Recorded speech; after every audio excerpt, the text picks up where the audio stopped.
Ang lungsod sa Matanao, Davao del Sur mao ay nahimong epicenter sa Linog kagahapon. Sa haron nato epekto niini pinaagi ni Rial Soroche live. Rial.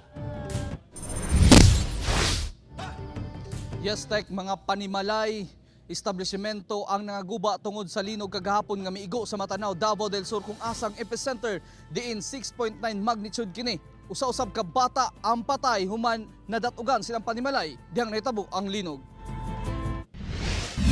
Municipal Hall, Barangay Hall, Hospital ug kabalayan ang gipulpog sa nahitabong Linog kagahapon sa hapon. Di ang epicenter anaa sa Matanao, Davao del Sur. Ang pribadong ospital sa poblasyon daw na agyan og demolisyon kay perting gubaa, gawas ug sa sulod.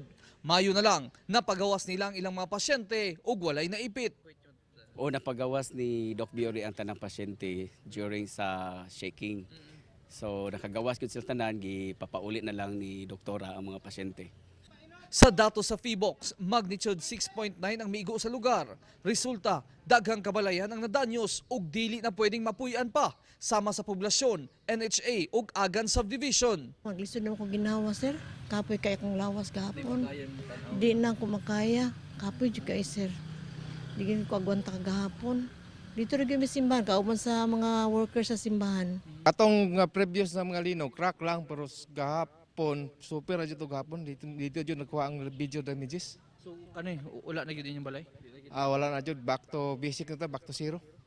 Pero mas pait ang kaagi sa sundalong si Sergeant Carolino Villanueva kaya ang iyang balay tuig pa lang napuy-an, apa nahugmak sa isa ka pamilok lang. Sa karon anaa sila gawa sa ilang mga balay gatulda. Gawas nga walay kuryente, problema nila ang tubig. Doon na may agas ang reservoir, apan dili kuno nila mainom. Busa magpakabo pa sila sa pikas lungsod. Usa-usab ka batang babae ang namatay, humanahugnuan silang balay sa barangay Asinan. Biktima, mao ang 6 anyos nga si Cherbel Chen Imgador. Tabangan na nagbunlot sa mga silingan. Ako lang po nagsupply pa ingon diri padala mo sa ospital. Tungod sa nahitabo, gilayong nagpatawag og emergency meeting ang lokal nga panggamhanan alang sa nanaling aksyon. Sa karon, doon na incident command post gawa sa munisipyo, kaya ang ilang mga opisina ug munisipyo mismo dili na usab magamit. So na main concern na to kay para makapadayon ta sa tong serbisyo dire.